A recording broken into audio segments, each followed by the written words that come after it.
Hello, hello, hello. Testing to see if this is working.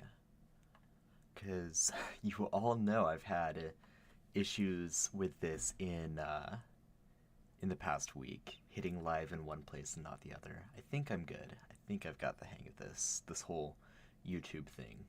It's only 2024, so I'm not that late to the party, right? I'm going to assume that this is where. Hey, what's up, Java? Can you hear me?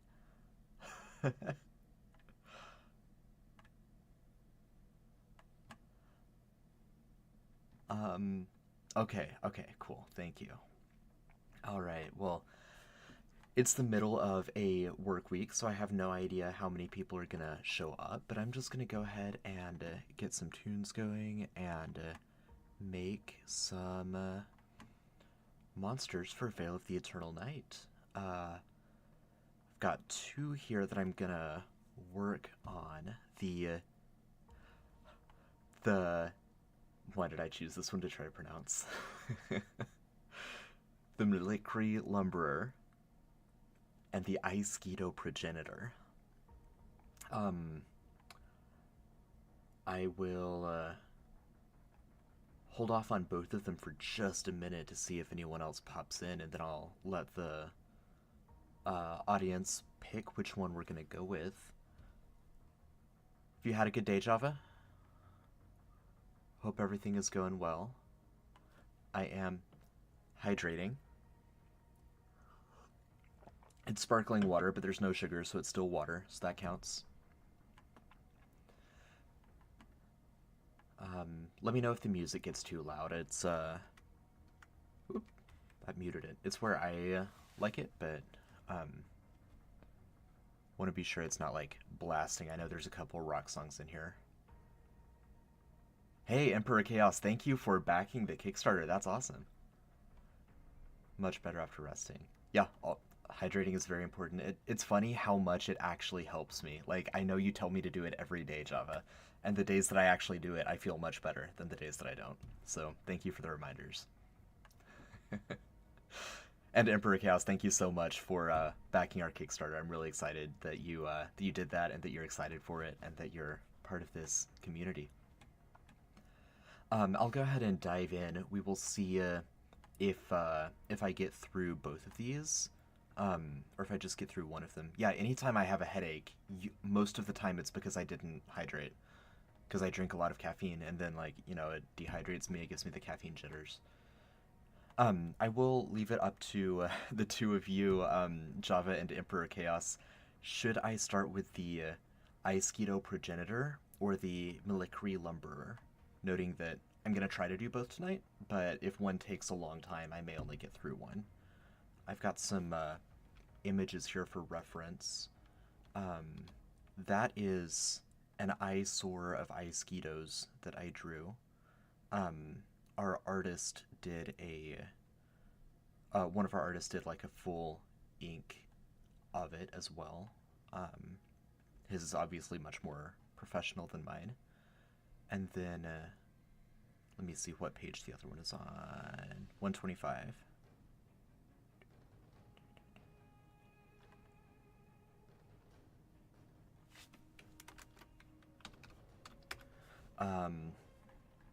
There's a Melikri Fleshling that was art from Maiko, and then I took it and turned it into a lumberer. So those are the monsters that we're working with today. Aisketo stuff, we can start with that. Let's start with the Aisketo Progenitor. So with both of these monsters, there's already some precedent for them. Like, they're not new monsters, they're new types of pre-existing monsters. So let's just look through real quick what the Aisketo can do. One might mistake an infant Aisketo for a common Aisketo with an oddly white body. Adult Aisketos, though, are unmistakable, ranging in size from an apple to a melon. Aisketos look like disembodied floating eyeballs. At the base of what appears to be the optic nerve, large dragonfly wings hum a horrid melody. The membrane that resembles the optic nerve twists and curls to appear just beneath the eye, but it is tipped in a jagged proboscis that the eye mosquito uses to drink its victim dry, first of eye jelly, then of blood. Lovely little creatures.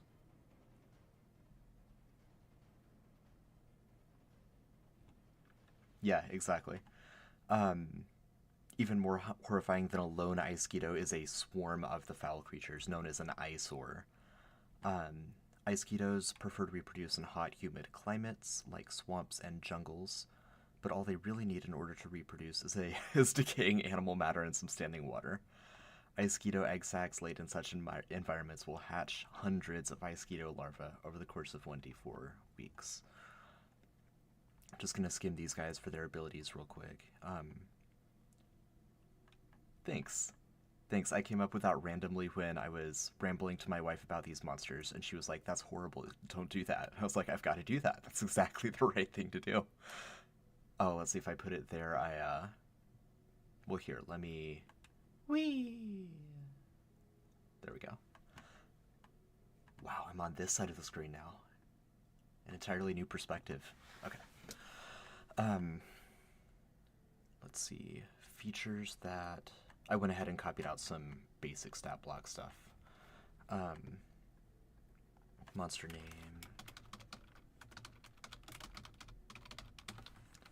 So this is going to be an eye mosquito that removes people's eyes and turns them into other eye mosquitoes. So a different kind of reproductive process than just the egg sacs. So more delightful, fun stuff. We'll just start by checking and being sure that they're consistent with what's already written, which makes my job a little bit easier as a designer on this stream. If I were making a monster from scratch, which I may do later in the month, I'd probably start with doing some research. And maybe the MythChuck will be the monster that I make from scratch.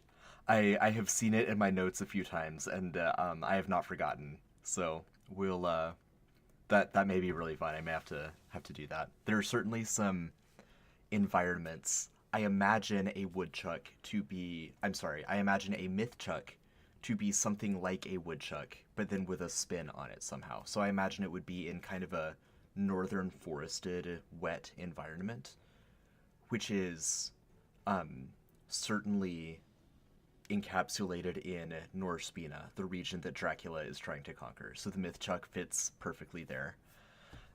Fun fact before I jump in with the ice mosquito here, the one of the things that I learned moving from California to Minnesota, there were a couple misconceptions I had about the world. I'm sure there still are, but a couple misconceptions that I had. One was that lily pads weren't real.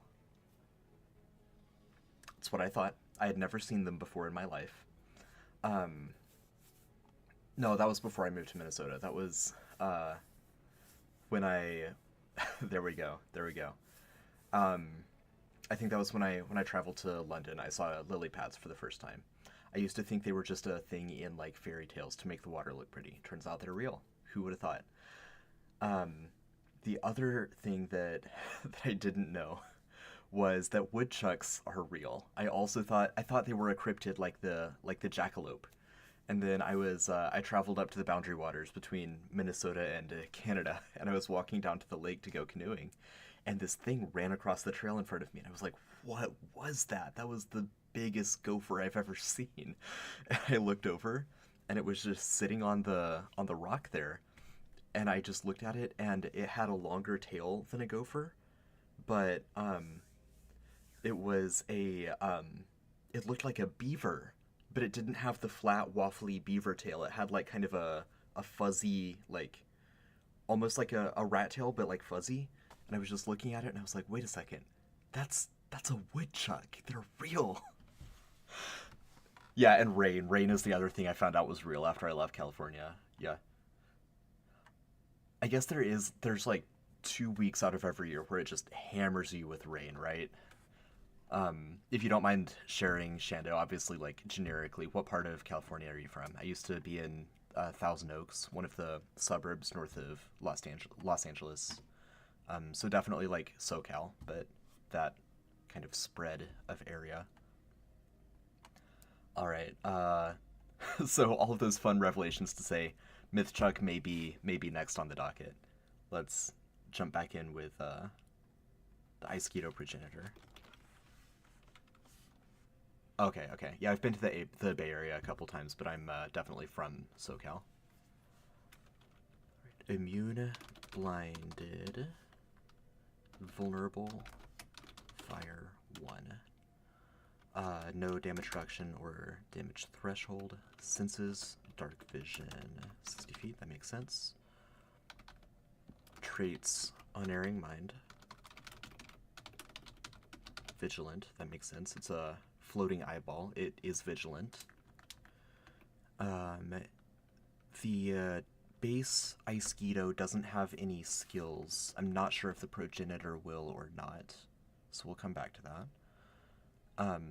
Base hit points for the Iceketo is 20. Armor rating is 13.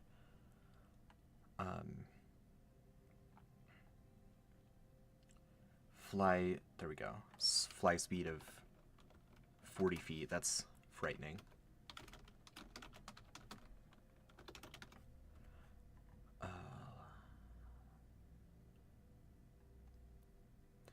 Features. Piercing gaze.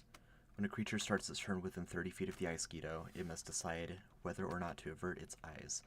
If it does avert its eyes, the Iceketo is hidden. If it does not avert its eyes, then it might become sickened. That's fun. I forgot it could do that. Piercing Proboscis, I remembered. It crits on a roll of 19 or 20. Let me know if that music gets too overkill. I know I love that song, but that one can get kind of loud. I'll skip over it if it drowns me out. But it's just such a good, like, Castlevania vibe.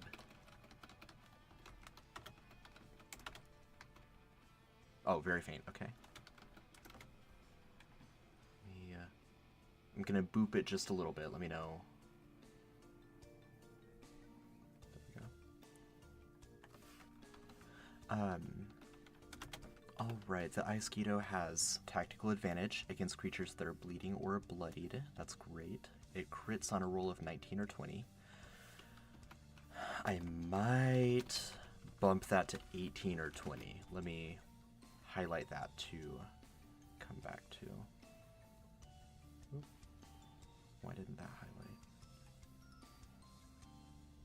Wrong tool. There we go. Let's see. Those are the same base features as the Iceketo.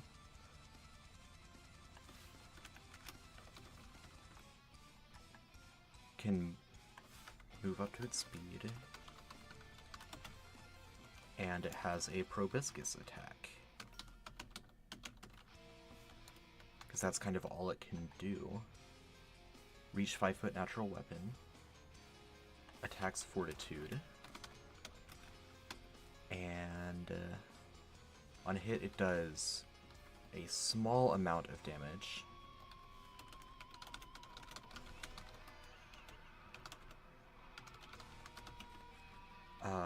The Iceketo then regains hit points. I forgot how gross these things are. That's really cool. And then on a crit it can gain an extra effect.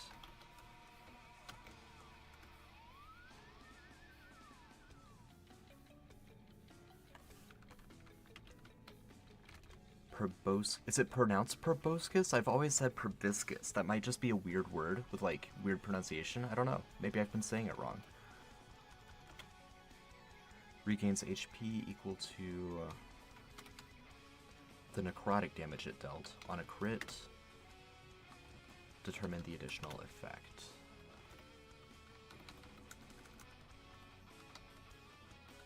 Regains all of its hit points.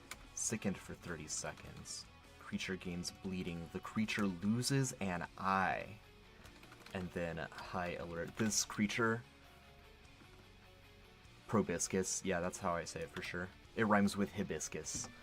But it is not a hibiscus. They are very different. The, this creature and the effect where, like, when it crits, something really bad happens was, heavily inspired by the DLC, the Crimson Court for, Darkest Dungeon, with, like, the mosquitoes that go around. Similar kind of effects there. Let's see. The creature, the Iceketo, can move and take one of the following actions, or take the same. Well, that'll be irrelevant if it takes only one action. But the progenitor is targeting ML6, monster level 6, which, if you're coming from D&D, that's going to be roughly CR3. ML is usually about double whatever the CR would be in D&D. So let's see. It's a monster level 6 creature. It's tiny. I mean, it's melon-sized, right? It's like smaller than a house cat. That doesn't mean it's not terrifying.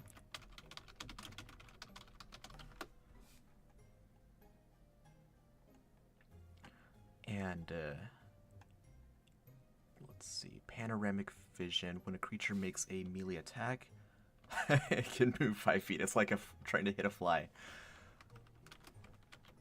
There we go. Okay, so a lot of that is the same kind of base feature that the normal Iceketo has. I don't see anything, a very gross fly, exactly. I don't see anything that the Eyesore has that the Iceketo doesn't, except for Swarm, which obviously is not relevant to a single progenitor.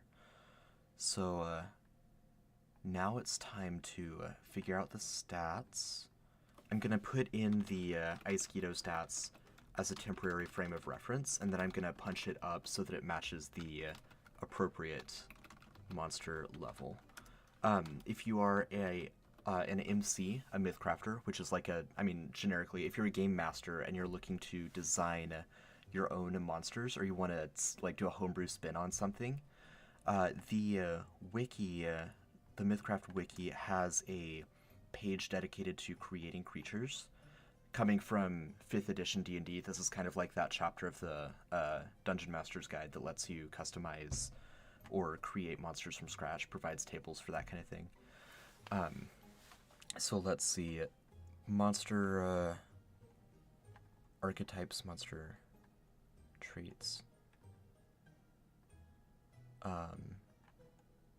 The progenitor is definitely kind of a glass cannon. I'm going for, like, it does damage and it infects you with some kind of magical malady that turns your eye into a baby Iceketo. I hate that, but that's what this does. So it's going to have lower health and probably a bit higher of a damage output than its mundane brethren. Okay, here we go. So here's that big chart. Looking at monster level 6, so it's going to have stats that add up to 10. This is slightly variable. It's not like completely strict, but it's kind of what you want to aim for. It's like a lighthouse or a guiding a spotlight on kind of a good goal to aim for. So we'll start with 50 HP, armor rating 13, because even though this says do armor rating 12, the original Iceketo has armor rating of 13, just because they're, like, hard to hit. I guess that'd be like using their reflexes. It's like they have the... We're actually going to do that because of some talents I'm working on. Armor rating is 10, 13 with evasive. So it's going to use its dex, or its reflexes, in place of its armor rating. And I'll type that out in features here in just a second. And there will be, slight spoiler, we're working on some talents for Veil of the Eternal Night that lets, these would be like specialization talents, that would let your hero take an ability where you target their true actual armor rating instead of like evasive or impulse kind of talents. So probably a little like game masters will need to do a little retconning with some monsters like the Ice Keto that pretty clearly do the same kind of thing, but I'll leave that up to Mythcrafters or up to game masters. Okay, sorry, back on track. 10 total stats. So and top level is still 3. So nothing much is gonna change except they've got a lot of negatives, so maybe I'll just bring their negatives up a little bit. But it doesn't really make sense for them to have positive intelligence or charisma, so they're just going to be operating at a bit of a deficit, where their attributes are concerned. So we'll find other ways to make it up to them. So they're at a little bit of a attribute deficit. We're also going to put them at a little bit of a hit point deficit, again because of kind of the glass cannon idea. So now we can have fun and make up for that deficit in other horrible ways. First, I'm gonna bump their reflexes up and say the monster version of the evasive ability is the Ice Keto gains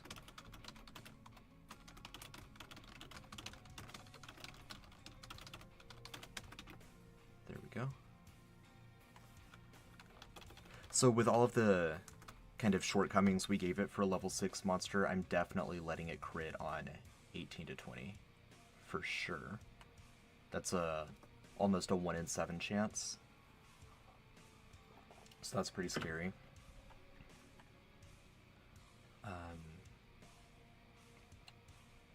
And it can simulate 4 AP, which would usually be, instead of move and take actions, it can just take 2 of the following actions, or take the same action twice. That tracks. It can just zoom up to you, and then it can attack you twice, 2 quick jabs, 1 per eye.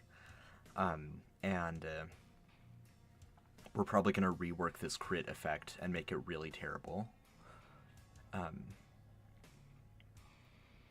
Let's look at this real quick. So +3 versus Fortitude. We're going to make it do a bit more damage. The damage per round estimated is 12. We're going to up that to somewhere around a monster level 9 or 10 creature to accommodate its having lower stats in other areas. Let me move back to this side of the screen. While I'm working on this, just have some beautiful Ice Ketos up there behind me.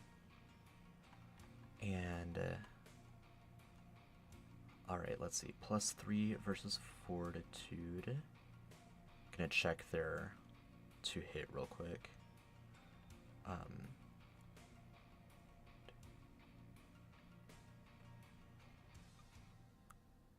Or their, sorry, not their to hit, their damage output.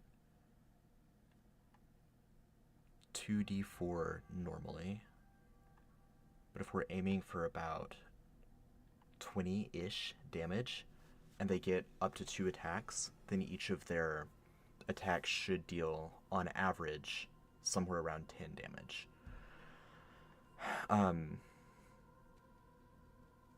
That's substantial.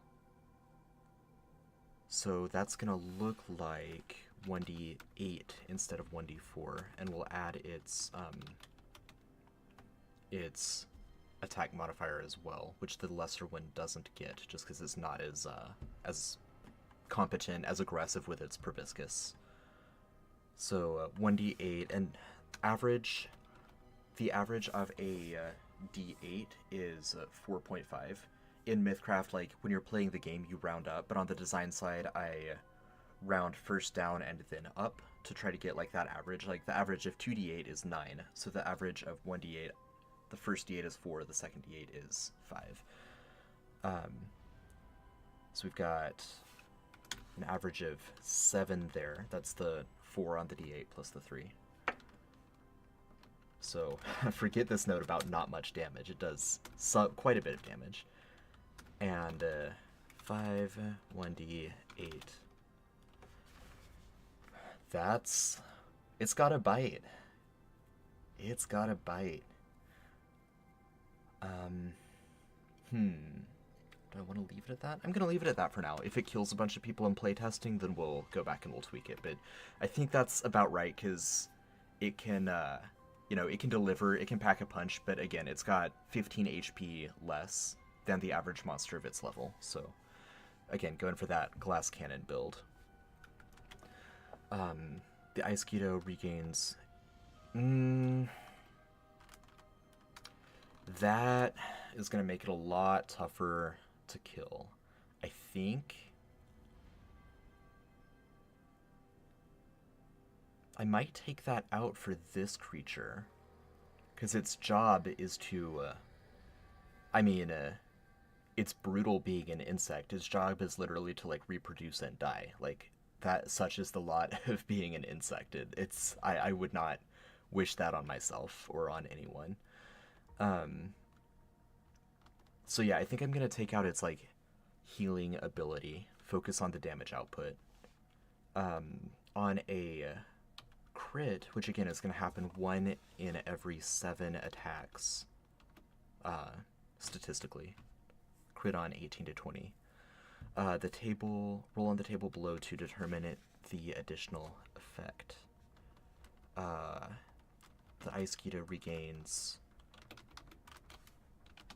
half of its HP. The target creature is sickened for 30 seconds. Gains bleeding. 1d8. That's a lot. 6. Or the creature loses an eye. Additionally, on a crit, the target creature must make a DC 13. That's 10 plus its attack modifier. In D&D, I would do 8 plus proficiency plus attack modifier. In MythCraft, I just do 10 plus attack modifier, or plus double attack modifier, kind of like an expertise effect. The zombie has this with its bite.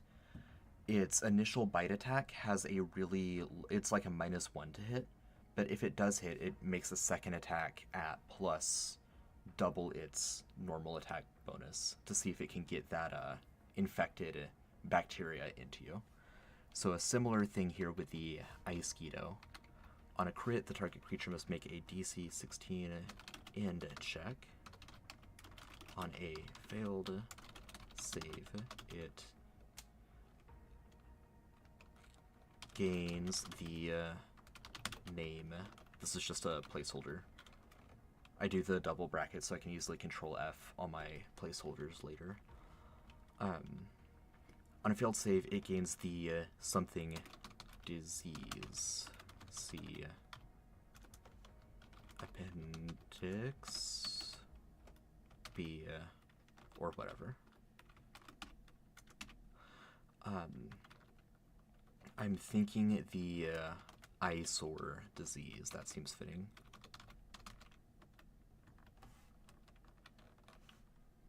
Is it a disease or a poison? I mean, it's neither. It's an eyeball magically turning into an Ice Keto.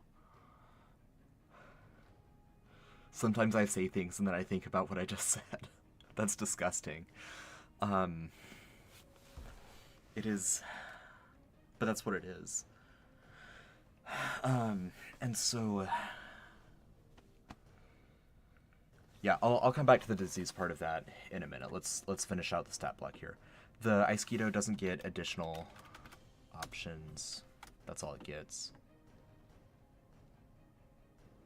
Yeah, the nerves and stuff make up the proboscis. So let me find John's illustration of it. There it is. That's like a professional artist's take on it, as opposed to just my, like, doodling. Good morning, good evening, good afternoon. How's it going, Aona? Thanks for jumping in. We are almost done with the MythCraft take on the Iceketo Progenitor, which is a new monster for Veil of the Eternal Night.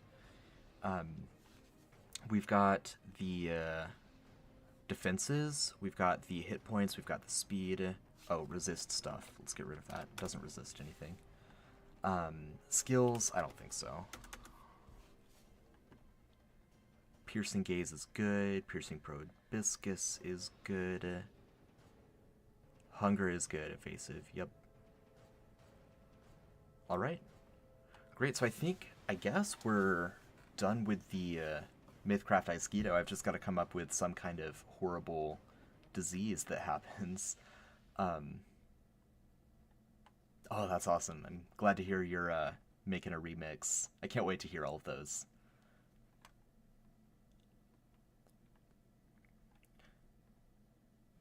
Let's see.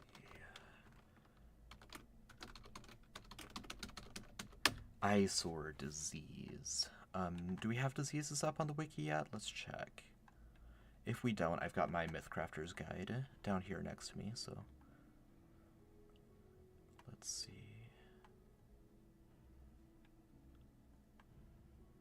Right, yeah. I mean, the other one is not much better. I did not stop to consider that people might be eating while I'm talking about these things.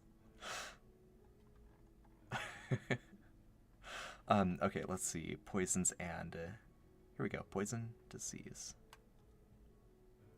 Perfect. Thank you, Andy or Java or Spaz or whoever put all of these in. That is gonna make my life really easy here. Okay. Uncommon. Rare disease. These things aren't super common. Lethality, low. Transmissibility, none.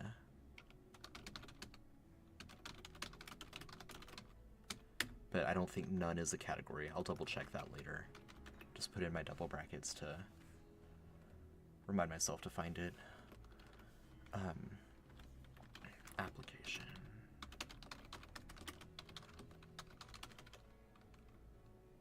Okay, well, thank you to Spaz and someone else.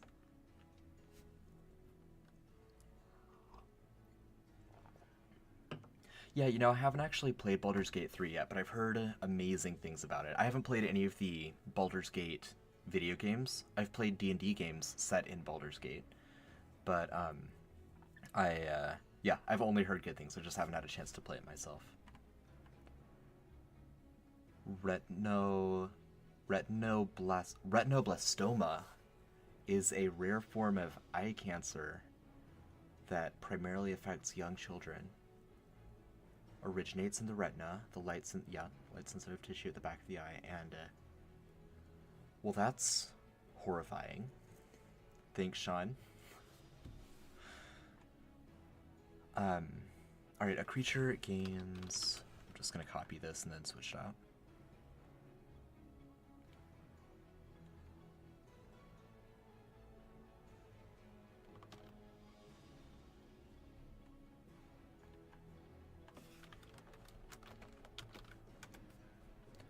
That's right, Craft and Soul has been doing a lot of this, so thank you for the community who has been building out the wiki. I'm gonna be doing that more, and I'll probably just stream live while I'm doing it so I can talk some about Veil of the Eternal Night, hear what's going on with all of you and your games, all that kind of stuff.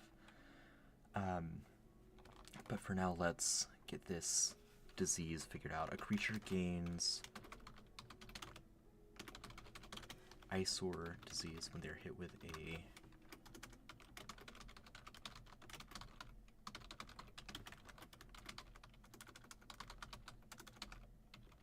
proboscis attack and the secondary infection that comes with a crit. An infected creature gains the following symptoms at the start of each of the following days. The effects are cumulative. So that's the main part we're going to change, right? Because obviously they don't become a zombie. And this, while it's terrible, it doesn't kill the person who carries the Ice-Keto. Curing the eyesore disease requires one or more intelligence checks. Must include I'm thinking about treating it. Imagine having to treat this. Like, okay, I'm the first week without a sty in one of my eyes, in what feels like this whole year.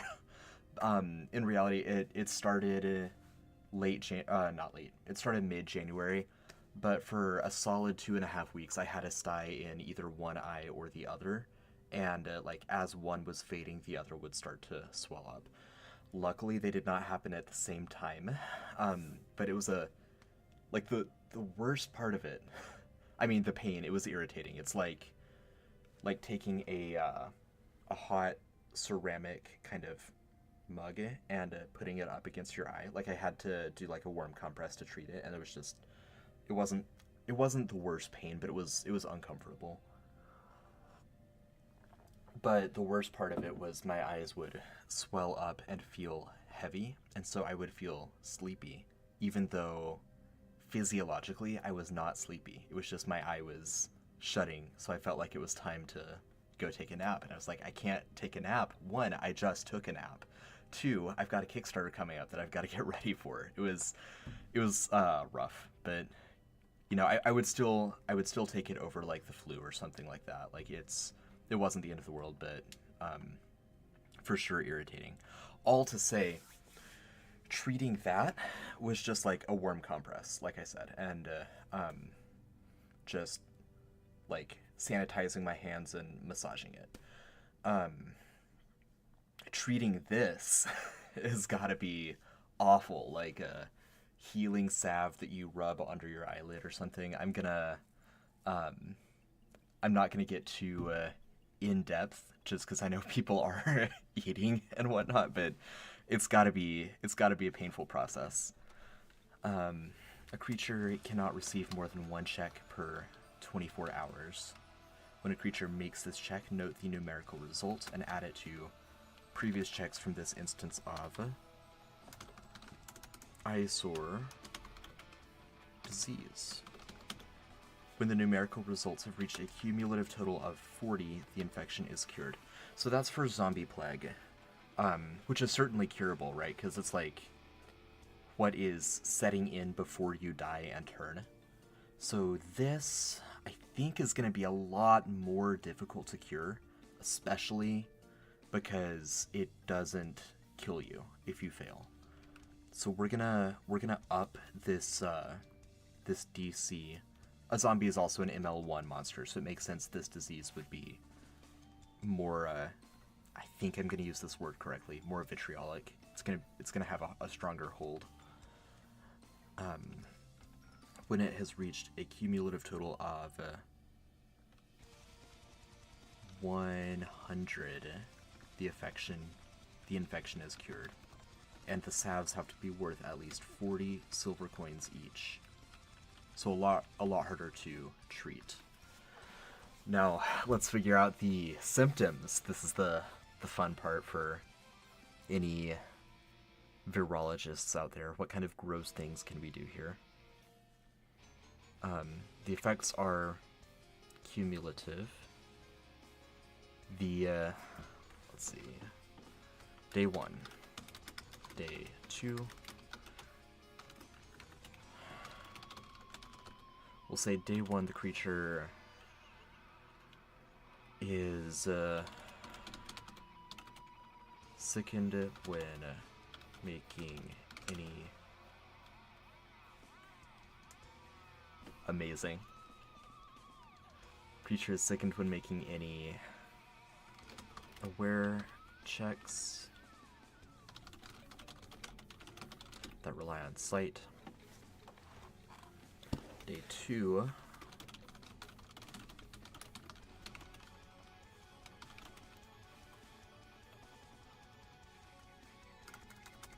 The creature is just shaken. Again, that's the muscle spasms you're talking about. Like, and it's growing in your head, right? Like the smallest one is the size of an apple, and so it's getting bigger. So you've got headaches. You've got muscle spasming in your head as it's like hatching its wings. Imagine waking up at a campfire and looking over to your friend Ted, and Ted is waking up, and he's like, he goes to rub his eye, and there's just 2 giant dragonfly wings sprouting out of it.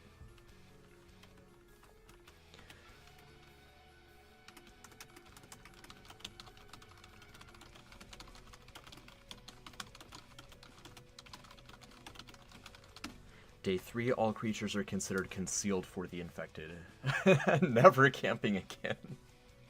All creatures are considered concealed for the infected creature because it's got like half of its vision. So it's like operating in effectively low light vision at all times. Day 4. Now normally it takes 1d4 weeks for Iceketo eggs to hatch. The progenitor is more, like, produces them more rapidly. So, oh, and let's add some lore real quick.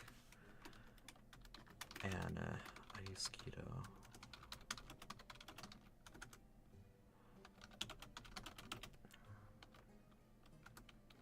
Say,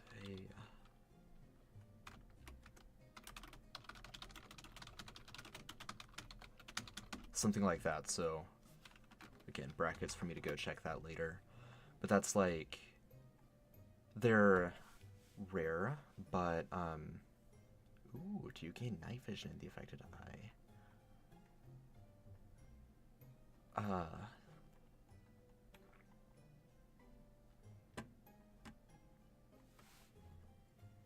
Much to consider.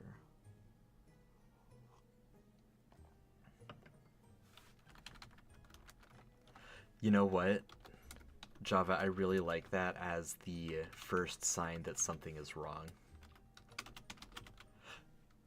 I forgot to ask this disclaimer. If you put suggestions in the chat, do you mind if I run with them? I'm gonna assume that's fine for you, Java, because, like, I know you, but just kind of blanket, if you put something in the chat that is, like, mechanical, I am going to assume that you don't mind if I use it unless you say otherwise. So just placing that disclaimer there. Nice. Okay, thank you, Java. I love that. The creature gains dark vision plus 30 feet. Day 2.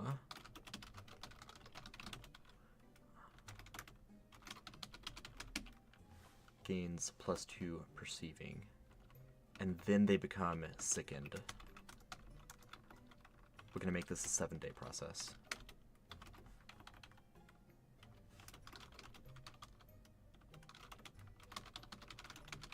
And this kind of undoes the effects.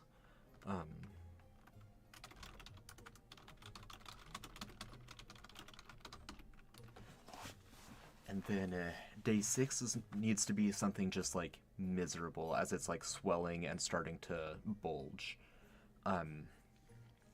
And then day 7 is going to be the big one, the hatching.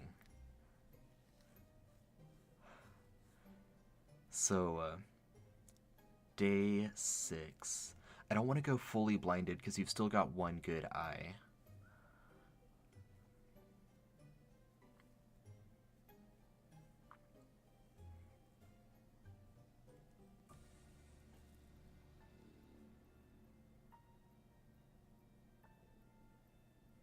Yeah, those are both good ideas, Sean and Doodley. Thanks.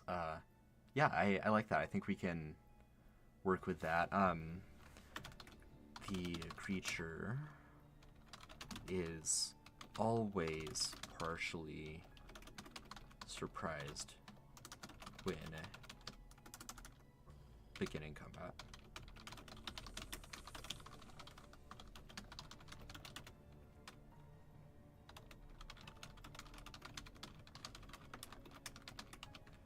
Yeah, and they suffer their anticipation, their awareness defense goes down. Thank you. Those are both really good suggestions. That fits really nicely there. And it's quite punishing, but it's only for 1 day, because on day 7, the newborn Iceketo hatches from the creature's face. The creature is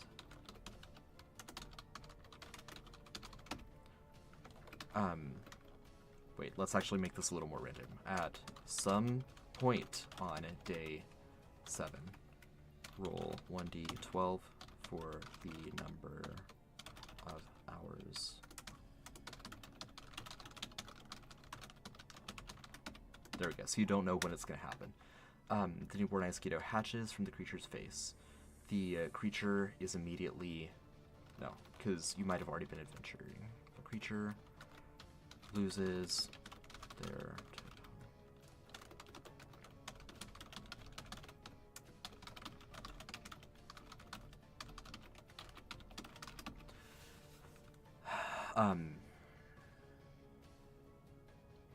Hey, what's up, Spaz? Thanks for joining. Alright, the creature takes damage equal to half their maximum hit points.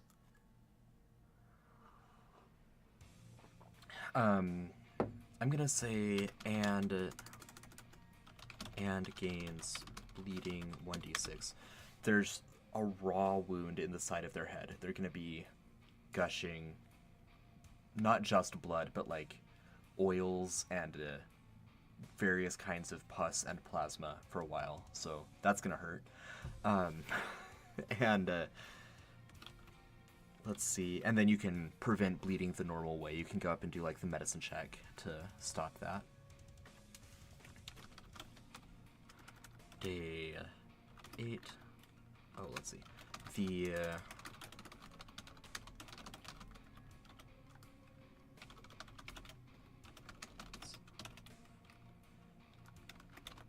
roll 1d10.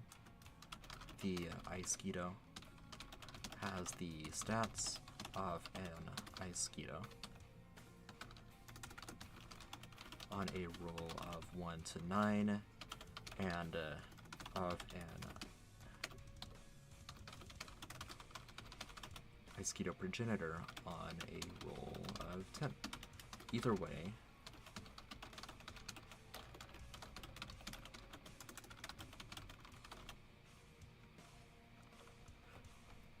I'm gonna check the MythCraft monster math again real quick here. It's gonna be roughly a ML 1.5 or a 0.5 creature. About 10 hit points. Make it 8. It just hatched. It's gonna be a little bit squishier.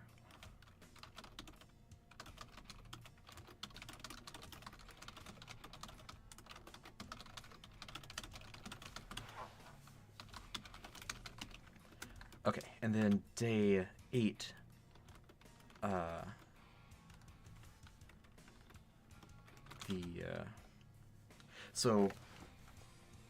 oh, and I suppose it goes without saying, but just in case, let me bold these just for making the formatting a little easier. Okay, it goes without saying, but just in case,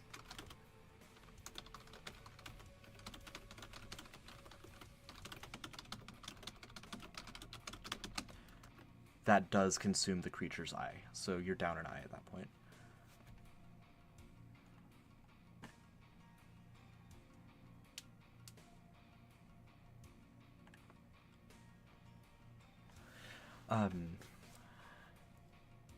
Because some rules lawyer would say, it doesn't say I lose my eye, it just says it hatches an Iceketo. No, you lose your eye. Alright, so I'm trying to think what permanent penalty. Actually, I think I've already written this. Let's check the Lingering injuries.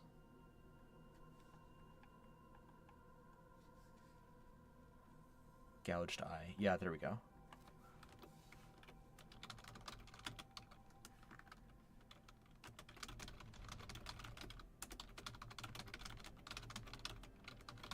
It suffers the gouged eye lingering injury.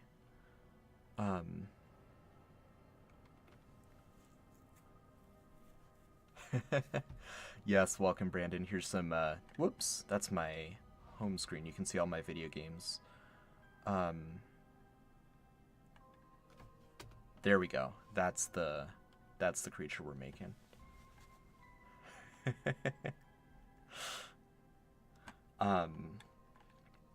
Alright, so the creature removes its day 6 penalty. And then it's just going to kind of bell curve work its way out of this, except it's going to keep the gouged eye penalty.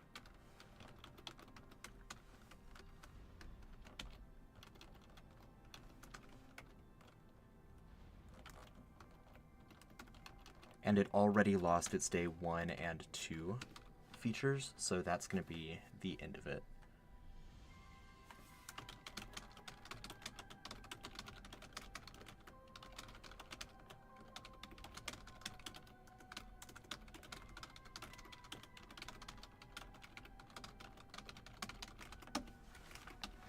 Alright, I think that's it for the Iosquito progenitor in MythCraft.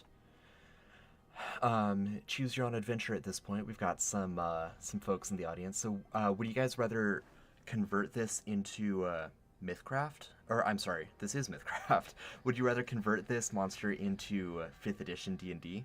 Or do you want to do another monster using the MythCraft system and do the Malikri Lumberer? I'm good either way. I'm going to be doing both at some point anyway. So, more monsters. That's one for the Malikri. Alright, cool. We'll go with this beautiful creature. Again, this is art that was done by Maiko, one of our amazing artists, and then I just took it and, like, badly photoshopped it into this iteration of this monster. Let's close out the progenitor for now and open up the Malikri Lumberer. Yeah, here we go.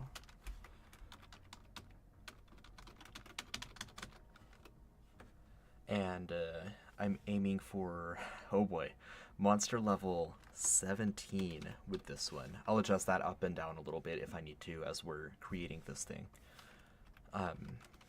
And it is a abominable monstrosity. Get it ready. That's how you say it. Spaz. I say sometimes I say Malikri, sometimes I say Milkiri, sometimes I say Milkiri. It's it is a it's a tomato situation, right?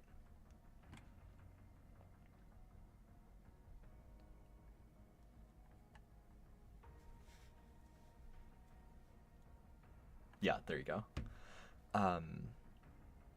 Let's see, what page is this on? 125. Let's go read through that creature. Let's read through its lore a little bit and get refamiliarized with it. An untold abomination of the universe. I've got to come over to this side of the screen in order to delve into this madness. An untold abomination of the universe, the Milkiri fleshling looks like an inside-out humanoid torso with teeth that can burrow, combine, and rearrange within itself. When enough fleshlings amalgamate together, they create a terrifying Malikri flesh swarm. Once per year, Milkiri will shed bits of flesh as they seek. They'll shed bits of flesh about as long as a humanoid's forearm. These flesh worms will seek out humanoids and burrow into them. This usually kills the humanoid, but if it does not, the worm will secrete fluids that corrode the human's entrails and transform it into a new fleshling. You got your tongue wrapped around your eye teeth and couldn't see the end of the sentence. Exactly. Eventually, the Mealcree fleshlings will grow so old and large that they become true Melicree, which are so enormous that whole patches of forest or jungle can grow on top of it, while it burrows into the ground to await unsuspecting prey. When a new creature nears it, Mealcree will open its enormous maw and swallow creatures even as large as elephants whole.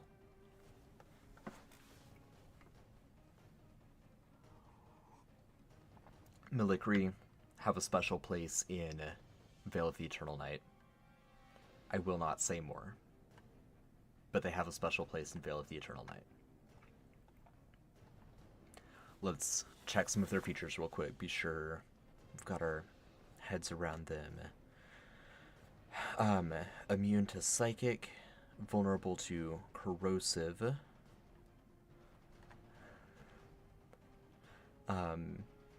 immutable, Iron Will, Steel Mind. We'll see if this is consistent across all of them, and if it is, then this creature will have it. If there's some variation between them, then we'll figure that out based on what's most appropriate. This creature is going to be kind of close to a flesh swarm, but it's got some different stuff going for it. It's got the true Melicree has a tentacle attack.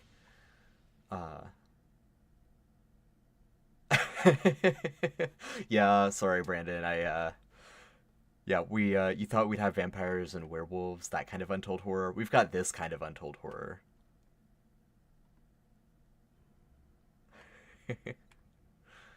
There's a flesh worm sprouting out of that creature.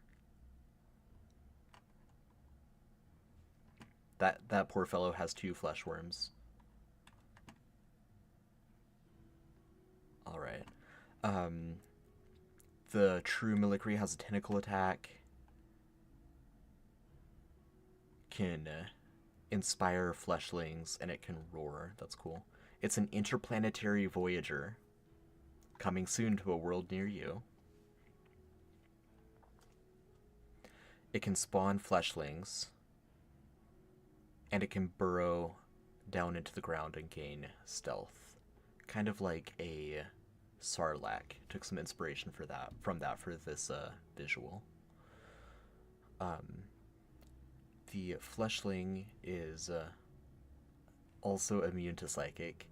I am legally required to suggest that you do not pet the flesh worms, but that if you do, QuasiReal Publishing takes no responsibility for what happens after that. The Melicree fleshling has a horrifying appearance. Okay, so that's kind of like that reminds me of the mummy from D&D 5th edition. It's like when you start your turn and you can see it, you might become afraid of it, and if you steel yourself, then you're able to overcome that. It's got a bite and pursue and the grinding teeth attack, because of course it does. I like that emoji. That's very fitting. That's like either you just saw a Melicree and you're screaming, or you turn the corner and a flesh worm jumps up at you, and in your surprise you open your mouth and then bad things happen. Either way is fitting. The flesh swarm has the same horrifying appearance. It can absorb a fleshling. When it's bloodied and when it dies, it sheds flesh worms. Our lumberer is probably going to have something kind of like that. Fleshling fever. It can inflict a disease on people that can turn them into Melicree. It's got the grinding teeth. It's got a big old oozing embrace. It's kind of like the zombie clot from Van Richten's Guide to Ravenloft. It just kind of absorbs into more dead creatures. And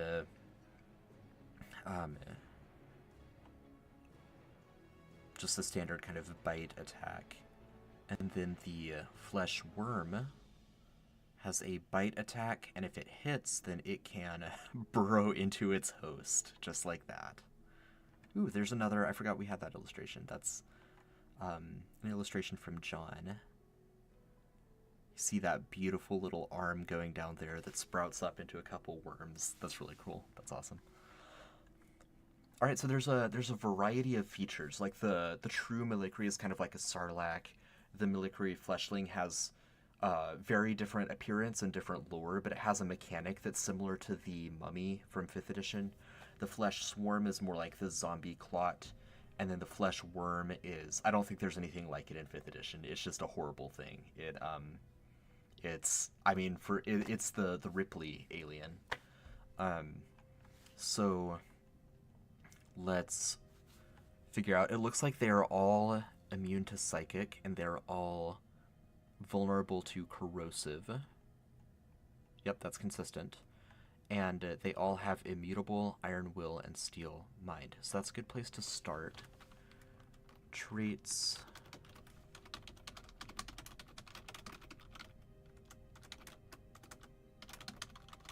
Immutable iron will and steel mind. Immune psychic. If you try, this isn't mechanical, but I imagine no one would even try to speak into the mind of that thing. They would just see that and be like, nope, I'm not going to touch that. And then vulnerable corrosive. It's just flesh. Flesh dissolves.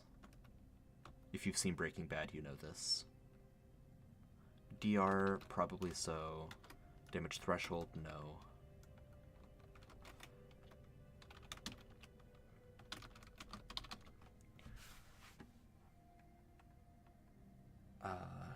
Senses, doesn't look like they have dark vision. At least the worm doesn't.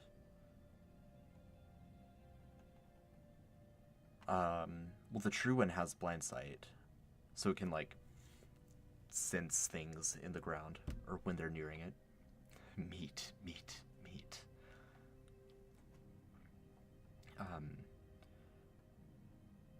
see, where to go from here.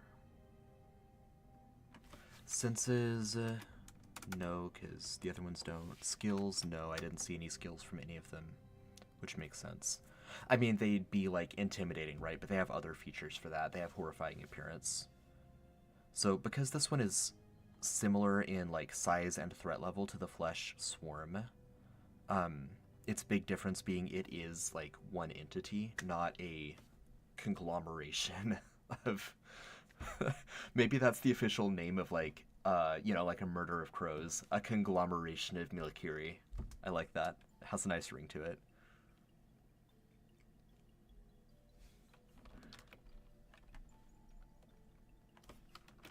It sounds kind of like congealed. Conglomeration.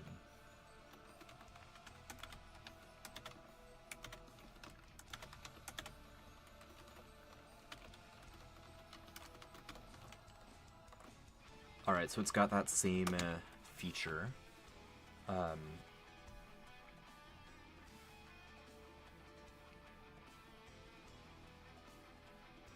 Scab of Milikiri, I like that too.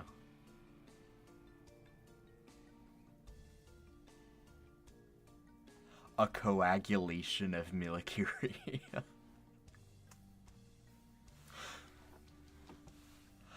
What is that in the background? This is a song called Symphony Rock Epic. I get music like this from Envato, which lets you, like, license music and images and that kind of stuff. The whole Homebrew network uses it for YouTube videos that we do. Yeah. So, let's see. These guys, it looks like they tend to not be very dexterous, though I bet the worm is an exception to that. They tend to have high strength and high endurance and high charisma. Again, the flesh worm is a little bit different. It's like a different point in the metamorphosis. High strength, That one has lower endurance than I would have expected, but I guess you don't have to worry as much when you're encased in the earth. You get softer over time. Yeah. Yeah, they're nice little guys. I mean, look at that coloration. It's like, it's perfect for Valentine's Day. Present your love with the heart of the still beating heart of a Milikuri.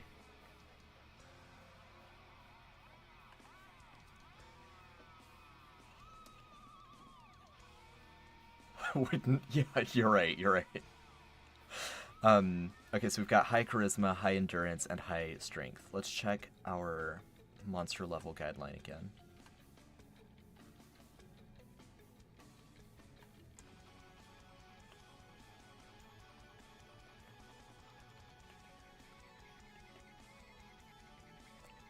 Level 17, we've got 21 total stats, up to plus 6, 170 hit points, up to 9 AP, average of 15 armor rating, average of 38 TPR. So I think the damage output on this guy is going to be a bit low. This is kind of the opposite of the Aishido Progenitor. That one was kind of a glass cannon. It had lower, yes, damage per round. The Aishido had a higher than average DPR for its level, and a lower than average total stats and maximum hit points.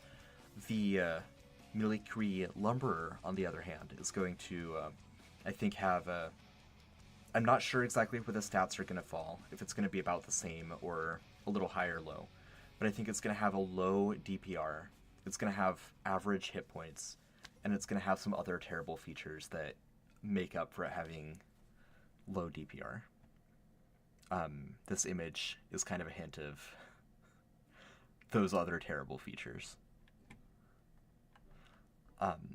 We've got high strength. Let's put that at a 6. Okay, strength, endurance, and charisma seem to be the big ones for this creature. That puts us at 18 out of 21 already. However, it is... Milikuri, with the exception of worms, tend not to be dexterous, so now we're down to 16 out of our 21 limit. Let me check their awareness and intelligence. I think they're negative intelligence. Okay. 0, 0. This one's a little bit higher.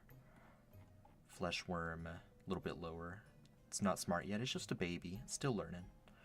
And then the mimic has a little bit of awareness too. Okay. Nice. So we'll boost its awareness. And I think we'll call it a day there. So it caps out at 19 attribute points instead of 21. I'm going to keep an eye on that because I might pop it down to monster level 16 or 15, depending on other decisions that we make with it, if it turns out being a little bit less powerful than I originally predicted. But it doesn't feel right for it to be that much more aware than anything else. So we'll plug those in. Armor rating... Let me check the correlation of armor rating on these creatures. Doesn't seem like they are linked to any of the attributes, so that's good. Average armor rating is 15. That feels appropriate for this guy, so we'll go with the recommended average. Damage reduction. The swarm has a fair amount. 7. Fleshling has 5. Milikuri itself has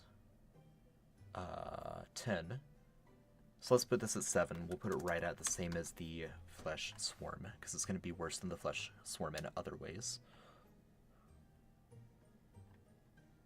And, sorry, I realized my head was blocking some of this. We will... Whoop, that's the wrong one. There we go. We'll move me back over here. Whee! Cool. And now, Whee!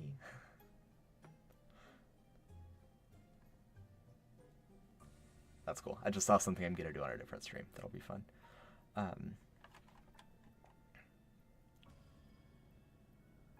Plus X versus its will. Let's fill that in before I forget. Charisma plus 6 versus will. The Mimicry can move and take some of the following actions. Oh, hit points 170. There we go. Now level is done, size is done. Size is not done. Size just says size.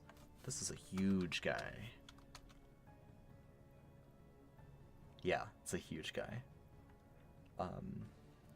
Which is the same size as the flesh swarm. The flesh swarm can absorb fleshlings. That's cool. It sheds flesh worms. So does... Actually, no, it does not. It does something worse. I'm going to copy this because it does something like it. But the lumberer does something worse than that.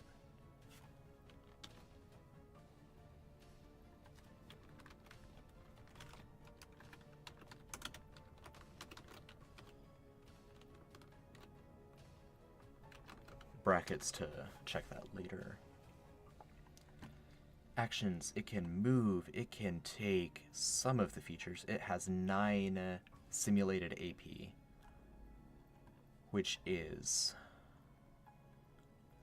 It can take 4 of the following actions, or it can move and take 2 bigger actions.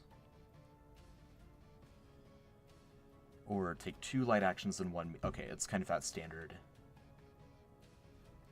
Alright. Mimicry can take 4 of the following actions. Or take the following action 4 times. The Mimicry can move up to its speed. Are they fast? I can't remember. No, they're normal speed. The big one is slow. That makes sense. The flesh worms can fly. I forgot about that. That's so much worse. Okay, the lumberer. The lumberer has a normal walking speed and a slightly faster than average climb speed. Same as the swarm. Hey, playtest till it breaks. What's up? Thanks for popping in. Good to see you. That's how it gets into your mouth. That's right. All right, we've got. It can move up to its speed. It can make a. It can make a couple different attacks, or it can take 2 of the following actions, or take the following actions twice. And this is going to be the same. It can move, or it can do whatever its basic attacks are. And take 1 of the following actions, and these will be power attacks. And then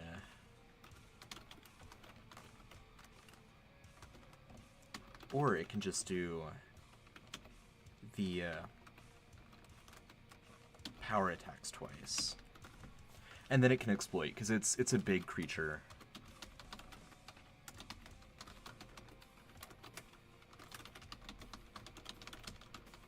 Without having to set it up or anything like that. So this is one of those creatures that just gets to do like that opportunity attack. Like you try to run away, it's just like, no, come back here.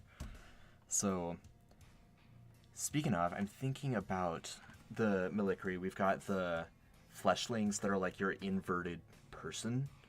We've got your flesh swarms that are the amalgamation of, or what's the conglomeration of fleshlings and flesh worms. We've got the lumberer, which is just a really big fleshling that has morphed into something closer to the size of like a bison, or even as big as like an elephant, on its journey to becoming a true Mimicry. So I think this thing has a bite, I think it has a tentacle, or a group of tentacles. A conglomerate, is that the correct form of conglomeration? A conglomerate of Milikiri? That makes sense, yeah. Bite, tentacle, ram. And then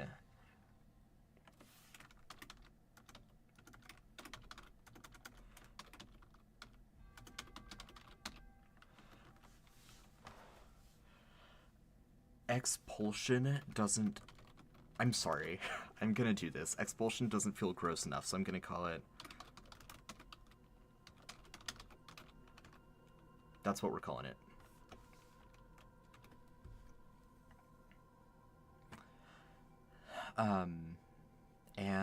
I mean, this is the same monster that has, like, the grinding teeth ability, so it feels appropriately gross.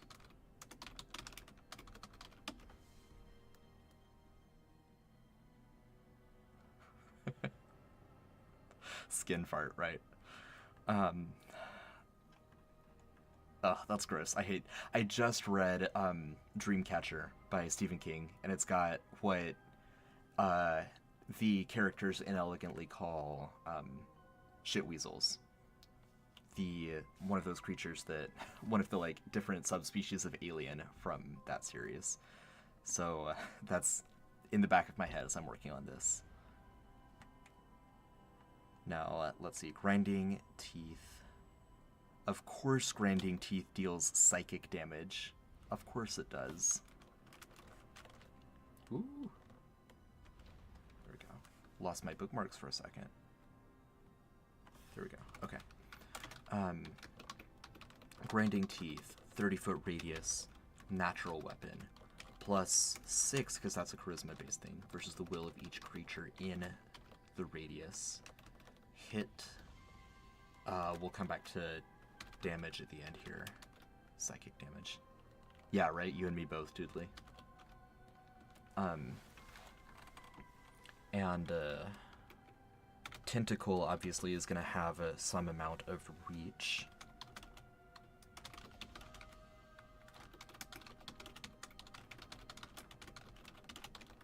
It's going to be strength based. It's going to do blunt damage. And the creature is grappled. It's a tentacle. That's like what it does. Bite, reach 5 feet. Gotta be up close for this one.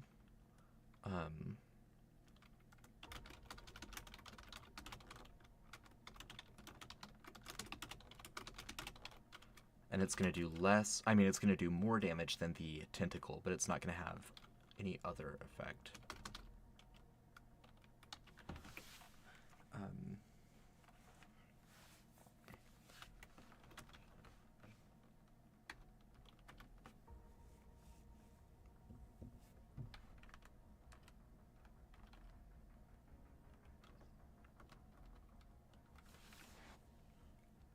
Bear with me here, I'm just conceptualizing exactly how this last piece is going to work.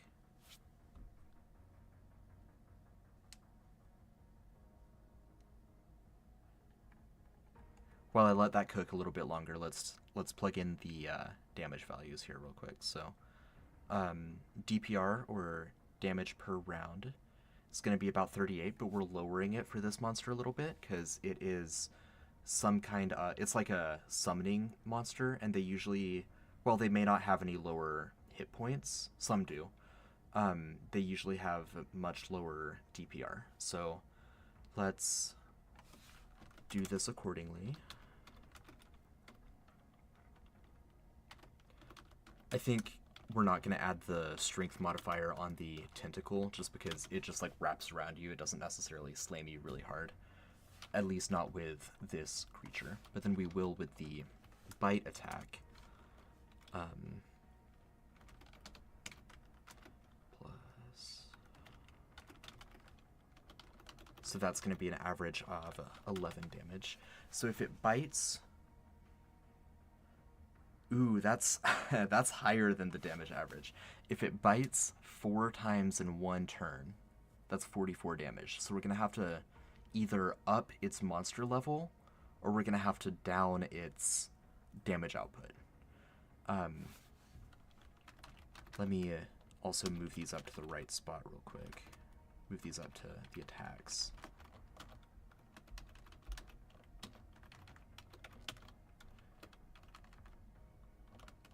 Yeah, I think I'm gonna down the damage output too, because the true Military is only like level 22.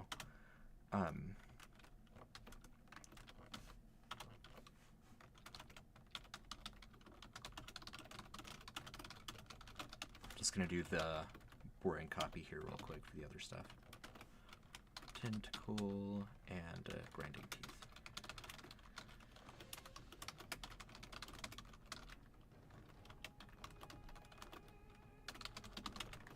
Okay, so let's down the damage a bit here. Let's plug in 1d6 plus 6 sharp. That's still quite a bit. That if we do that 4 times, that's 36, which is not much below the yeah, it's not much below the DPR. But it's also the 5-foot attack instead of like the reach attack. So I think what we're gonna do here to balance this guy is we're gonna drop its maximum hit points from 170 down to 135. Its potential damage output with its bite is 36 on average, which is a little bit low the it's 2 below the damage the DPR, so it's not that much lower, but it's right around where a typical monster would be. If it does 4 tentacle attacks, that's only 12 damage, so that's a lot lower, but then it can like grapple them and drag them in, and then it can start gnawing on them. The grinding teeth, is grinding teeth really a base level ability? No, it's not. It's a higher level. That makes sense. Okay. Okay, so the grinding teeth, we're gonna move down here, next to the skin farts. On a hit, what is the... Does 12 damage, but it can only do that damage once per turn. So 12 damage twice per turn would be 24 damage. I'm okay with that. I'm okay with that. Let's leave that calculation. So it's... What was that? 2d6 plus charisma. So that's 13 for this fellow. So yeah, I mean, that makes sense, right? For a large, like, aggressive kind of monster, its most damaging attack is going to be its bite, but it has other, like, further reach, more effective things that it can do to kind of control a larger spread of a region. I'm just imagining now, like, fighting this and fighting a flesh swarm at the same time. I want to be sure that there's some kind of fun interplay there. So I'm looking at the swarm's absorb ability. It can absorb a Military fleshling into itself. The swarm regains hit points. And it can increase in size and power. So what we're going to do is we're going to affect this, we're going to make this flesh flagellation ability recharge 6.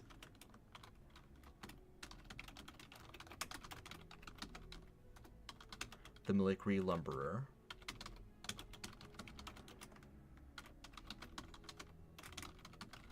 spawns a Military fleshling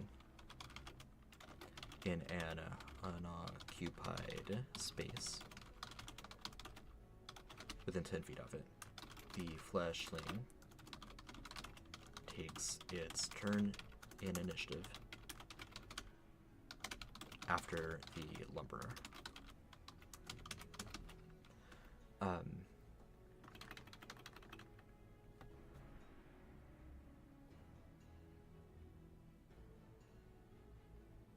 And then, right, it can use its grinding teeth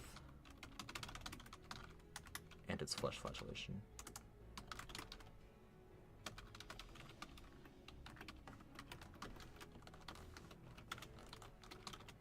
So imagine fighting both of these at the same time.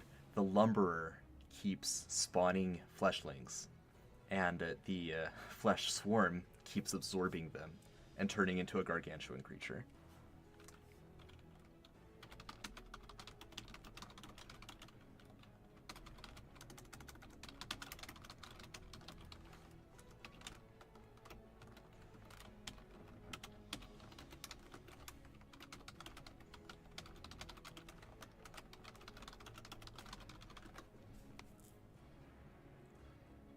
Now, let's sort out this progeny ability real quick.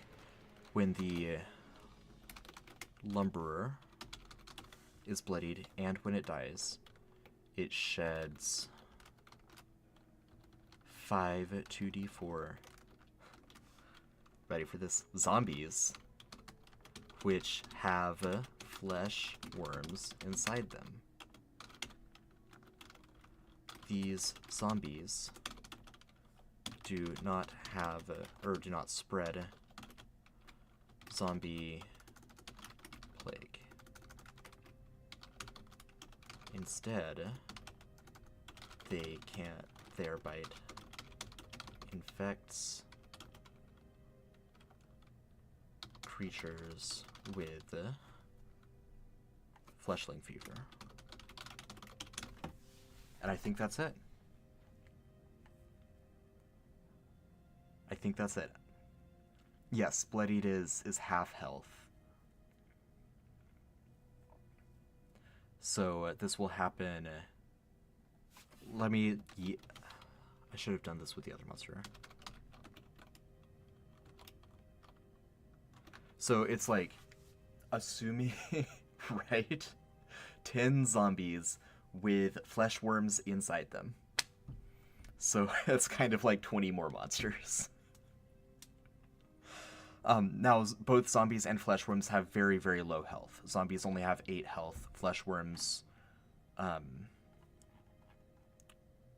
only have 1 health. So it's not that bad, right? That is the... there's my game screen again. That is the... Give this monster to your murder hobos, that's right. That is the flesh... the Military Lumberer. One of the denizens of the mystery flesh pit of Nalathesh, which you can explore in the Cloven Lands, which part 1 is out now, part 2 will be out end of April or sooner, and you'll be able to fight these guys. And then again, not only in the Cloven Lands, but they are also a not an insignificant part of Veil of the Eternal Night.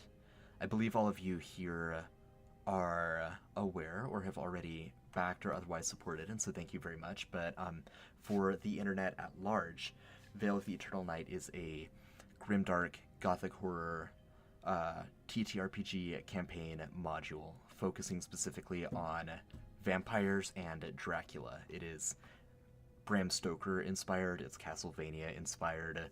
It's written for both MythCraft, which is what we've been doing here tonight, and for 5th edition Dungeons & Dragons. It goes from level 1 to max level, which is different depending on which system, 20 in 5th edition, 30 in MythCraft. And it's live on Kickstarter now, so go look up Veil of the Eternal Night if you haven't yet, and see if it'll suit your fancy. We've got a lot of really cool extras. We've got a tarot deck, we've got some really beautiful dice, some plushies, lots of awesome stuff.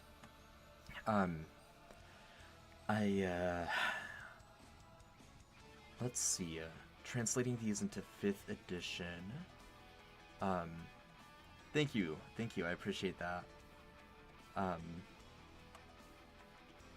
Translating these into 5th edition, a lot of it is going to be looking at the 6 attributes and kind of translating those. It's going to be taking the same kinds of abilities and change, like bleeding isn't a term in 5th edition, so I'll have to type that out in a little bit larger, like longer context. I'm going to significantly change the health and the damage output, because those work. Those are not balanced the same in the two games. They swing differently, and so I'm gonna change the numbers, but not the flavor of the ability. And I am. What else? There was one other thing. I'll have to rewrite the eyesore disease. Same kind of thing. I'm gonna have to make sure it works in 5th edition mechanics.